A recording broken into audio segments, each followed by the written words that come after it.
ainda que o inimigo tente os planos de Deus frustrar, ele não pode de maneira alguma os planos dele atrapalhar. Este é o capítulo de Esdras, o de número 6. E nesse dia o Senhor certamente vai nos ensinar outra vez. E você que está aqui conosco novamente, nosso muito obrigado. E o nosso pedido de ajuda para que esse canal seja mais reconhecido e mais amplamente divulgado. Faça a sua parte e compartilhe. O rei Dario mandou então fazer uma pesquisa onde estavam arquivados os registros da Babilônia e onde os tesouros estavam guardados. Lá na cidadela de Ecbatana, um rolo alguém encontrou na província da Média e nele estava escrito o que Dario comunicou. No primeiro ano do seu reinado, o rei Ciro um decreto promulgou acerca do templo de Deus em Jerusalém e nesses termos ele ordenou que o templo seja reconstruído como local para sacrificar e que os seus alicerces tratem logo de lançar.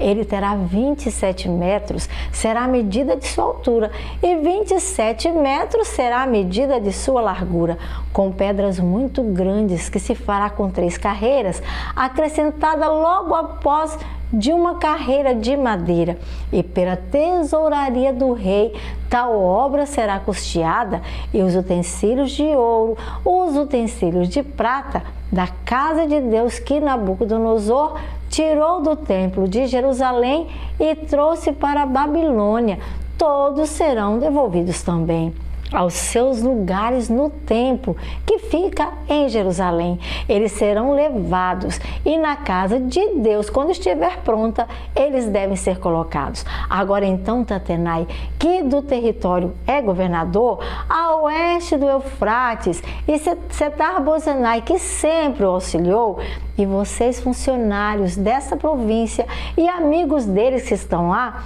mantenham-se afastados da obra. Não podem de maneira alguma essa obra atrapalhar. Na obra que se faz nesse templo, vocês não devem interferir. Deixe o governador e os líderes dos judeus este templo de Deus de modo normal, em seu antigo local. Esse templo eles precisam reconstruir. Além disso, promulga um decreto a respeito do que vocês farão por esses líderes dos judeus e deste templo de Deus que também está em construção. As despesas desses homens serão pagas integralmente pela tesouraria do rei de modo eficiente, do território a oeste do Eufrates, pelo tributo recebido por lá, porque esta obra é muito importante e ela não pode de maneira alguma parar. E o que for necessário, novilhos, carneiros, para os holocaustos oferecidos, e se for necessários cordeiros, trigo, sal, vinho e azeite, ao Deus do céu seja dado conforme os sacerdotes em Jerusalém, conforme por eles isso for solicitado. Tudo deverá ser entregue a eles. Sejam a isso bem diligentes, atendo a isso sem falta e os entregue diariamente, para que ofereçam sacrifícios agradáveis ao Deus dos céus e orem pelo bem-estar do rei e também orem pelo bem dos filhos seus. Além disso, determino que se alguém este decreto alterar, como a viga tirada da sua casa, o corpo dele se deve atravessar e totalmente empalado vocês devem esse sujeito deixar, e seja a casa dele um monte de entulho transformada, e o Deus de todo o universo, a ele toda a honra e glória seja dada. Ele que fez o seu nome ali habitar, derrube qualquer rei ou nação que tentar mudar este decreto ou para destruir este templo, que procure lançar contra ele a mão. Eu, o rei Dario, o decretei, que seja agora colocado em execução. Então, em vista do decreto do rei Dario, o governador do território a oeste do Eufrates, cujo nome era Tatenai, e os companheiros deles, juntamente com Setar-Bozenai, o cumpriram plenamente e não os perturbaram mais. Desta maneira, os líderes dos judeus continuaram a construir e a prosperar, encorajados pela pregação dos profetas Ageu e Zacarias, que estavam com eles por lá. A reconstrução do templo, eles terminaram conforme a ordem do Deus de Israel, que a eles tudo atentaram.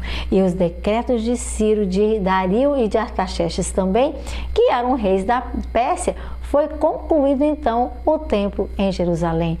No terceiro dia do mês de Adar, ele foi terminado no 6º ano do rei Dario, no 6º ano do seu reinado. Então o povo de Israel, sacerdotes, levitas e o restante dos exilados celebraram com alegria a Deus quando aquele templo foi dedicado.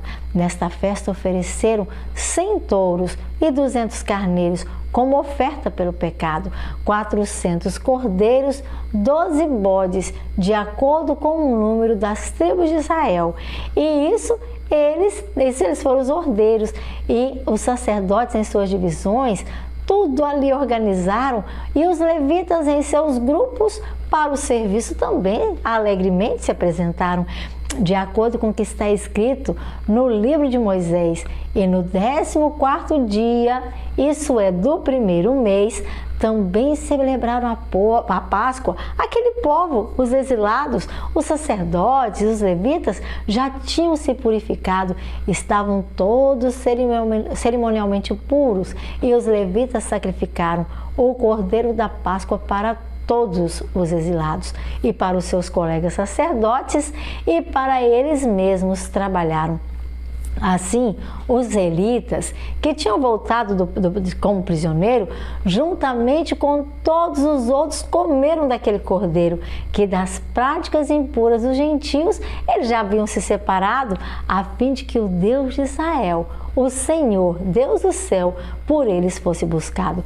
E eles celebraram o Senhor durante 7 dias, com a festa dos pães sem fermento, e o fizeram com muita alegria, pois o Senhor os enchera de alegria ao mudarem o coração daquele rei da Assíria, de maneira que ele lhes deu força para realizarem a obra de reconstrução do templo de Deus, do Deus de Israel, para a sua adoração. Que história linda! Aquilo que parecia um problema agora se torna em bênção, porque o rei, quando ele observa os registros, ele observa que realmente havia uma ordem para reconstruir aquele templo. E agora, ao invés de simplesmente dar a oportunidade, dar condição para que eles fizessem aquele templo, ele dá também todos os materiais necessários, o ouro, a prata, o dinheiro, os cordeiros para o holocausto, tudo o rei deu. Meu querido, quando Deus do céu está disposto, não sei se a palavra certa seria essa, acho que a colocação não é essa, quando eu estou disposto a fazer a vontade do Senhor, então Ele abençoa os meus planos. O povo estava fazendo a vontade de Deus, eles já tinham aprendido a lição, tinham ficado exilados, agora voltam para obedecer. E Deus então abençoa o povo. A disposição de Deus é sempre salvar. O que falta?